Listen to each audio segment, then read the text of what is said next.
આપણે રોજની જેમ નાહી ધોઈને તૈયાર થઈ ગયા, દીવા બીવા કરી નાખ્યા અને પ્રકાશ તો વહેલાના કામે વહી ગયા હતા એટલે ચા આપણે એકલા પીવી પડશે. પછી મારી હાટું ચા મૂકીને એક બાજુ દૂધ ગરમ કરવા મૂકી દીધું. દૂધવાળો વહેલા આવી ગયો હતો. પછી મેં કરી દીધા ગીત ચાલુ. ગીત કર્યા વગરની કામ કરવાની મજા ન આવે મને.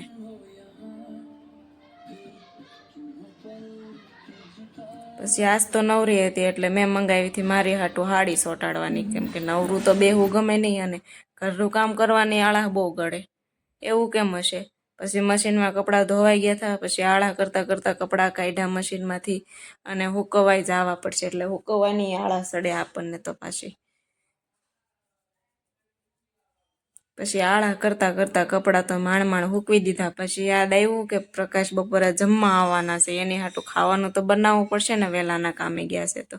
પછી મેં બનાવી નાખી અડદની દાળ, બાજરીના રોટલા, સંભારો, છાશ બધું હતું. પછી જમીન ગયા ને મેં કરી દીધા જીગાના ગીત શરૂ, કેમ કે જીગાના ગીત સાંભળવાની મને બહુ મજા આવે. જીગાના ગીત સાંભળતા સાંભળતા આપણે ચોટાડતા હતા સાડી.